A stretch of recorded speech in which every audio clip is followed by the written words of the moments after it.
Programme में आने में थोड़ा सा देर हो गई मेरे को, और अगर मैं यहाँ नहीं आ पाता तो शायद अपने आप को ज़िंदगी भर माफ़ नहीं कर पाता। आगरा की सरजमी पर आके आपने ये जो रोशनाई जगाई है, ये वाकई में हम तो उस अल्लाह ताला से दुआ करेंगे।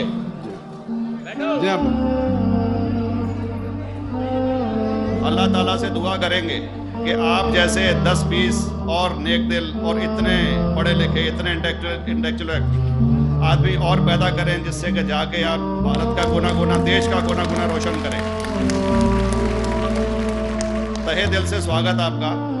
मेरा एक छोटा सा सवाल से पहले थोड़ा सा, एक हमारे भी गुरु ग्रंथ साहब के अंदर गुरु नानक साहब ने पूरी दुनिया का चक्कर लगाया, जिसके अंदर मक्का मदीना भी शामिल है।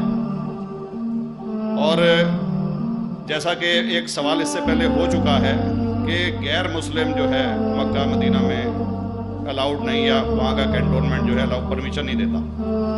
मगर ये तो तय है, आप मानते हैं, इस्लाम मानता है, हम मानते हैं, हमारे ग्रंथों के अंदर दर्ज है। गुरु नानक साहब के 2 चेले थे, एक बाला और एक मर्दाना, एक हिंदू और एक मुस्लिम।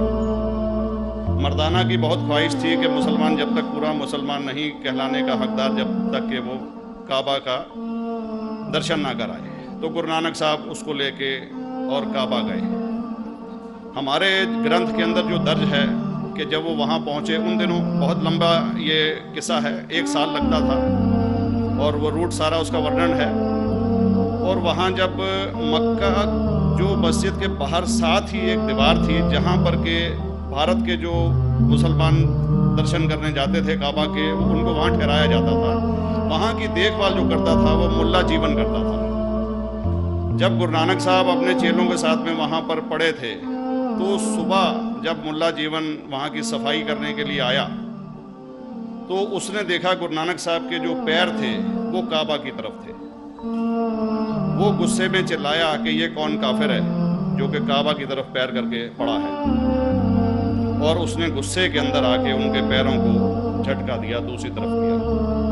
तो हमारे ग्रंथ के अंदर दर्ज जो किस्सा है उसके अंदर ये है कि काबा भी उस समय हिल गया, जिधर गुरु नानक के पैर जाते थे काबा उधर मुड़ता था। तो वो जोर से चिल्लाया, ये कोई हजरत है, ये कोई औलिया है। तो उस समय के जो काजी थे मक्का के, काजी रुकनदीन साहब थे, और शाह शरफ, कई हस्तियों के नाम हैं उसमें। तो मैं ये जानना चाहता हूँ कि ये वर्जन को आप मतलब एग्री करते हैं, और करते हैं तो इसका हमारे मुस्लिम ग्रंथों के अंदर किस तरीके से उल्लेख है, ये कृपया बताएं। भाई साहब ने एक सवाल पूछा अपने गुरु ग्रंथ साहिब के मुतालिक, और अल्हम्दुलिल्लाह मैं भी गुरु ग्रंथ साहिब पढ़ चुका हूँ। और जिस तरीके से, क्योंकि वक्त मुख्तसर सा होने की वजह से मुझे वक्त नहीं मिला कि गुरु ग्रंथ को भी कोट करूँ।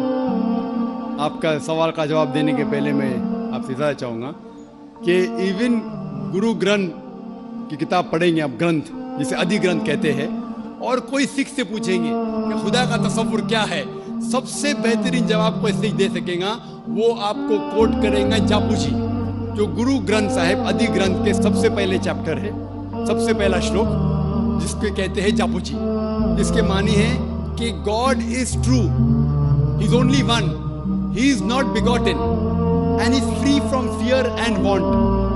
क्योंकि मैंने अंग्रेजी में पढ़ा हूँ, इसलिए मैं अंग्रेजी में इसे कह रहा हूँ कि खुदा एक ही है, वो हक है, और वो ना किसी को जना है ना किसी को जनेगा, और वो इमॉर्टल है, ना कभी मर सकता है। और इसको सिखिज्म में जो खुदा को कहते हैं Omkara, in manifest form is Omkara, and unmanifest form is एक ओमकारा। और कई इसके एट्रीब्यूट्स है, मिसाल के तौर पे परवरदिगार, अकल, और उसे रहीम कहा गया है, Wahe Guru as one God कहा गया है, और it is strictly against idol worship and अवतारवादा। भाई साहब का सवाल था कि उन्होंने ग्रंथ में पढ़ा कि गुरु नानक साहब मक्का के, और उनका पैर काबा की तरफ था, और कोई मौलवी ने पैर को हिलाए और काबा हिल गया। क्योंकि ये age of science and technology है, अगर कोई चीज़ जो किताब हजारों साल पहले लिखी गई है, 10,000 साल या 4,000 साल, तो शायद उसके बारे में हिस्टोरिकल रिकॉर्ड मिलना मुश्किल है। हालांकि इवन जीसस क्राइस्ट के बारे में 2000 साल हिस्टोरिकल रिकॉर्ड है, क्योंकि सिखिज्म जो एक एकदम नया मजहब है, इतने मजाहिब के मुकाबले हिंदुस्तान में नया है, कुछ सैकड़ों साल पहले 15th सेंचुरी में, toward the end of the 15th century, Guru Nanak साहब जो पंजाब के थे, ये मजहब तो कायम हुआ। हार्डली 400-500 या 400-500 साल। और अगर ये मान लो, सपोज मिसाल के तौर पे मान लो, मैं क्यों कह रहा हूं कि मैं नहीं चाहता हूं किसी को बुरा लगे, मान लो ये सच है, मान लो अगर 400-500 साल पहले अगर ये होता था कि काबा इधर से उधर हिल जाता था, तो हिस्टोरिकल रिकॉर्ड में बिल्कुल लिखा होता था। और कई हिस्टोरिकल रिकॉर्ड में ये नहीं कि काबा हिला इधर उधर, कई हिस्टोरिकल रिकॉर्ड आप देखेंगे। हिस्ट्री इतनी अल्हम्दुलिल्लाह 800-900 साल पहले, 1000 साल पहले जो मुगल ने किए, बिल्कुल लिखा हुआ हिस्टोरिकल रिकॉर्ड में।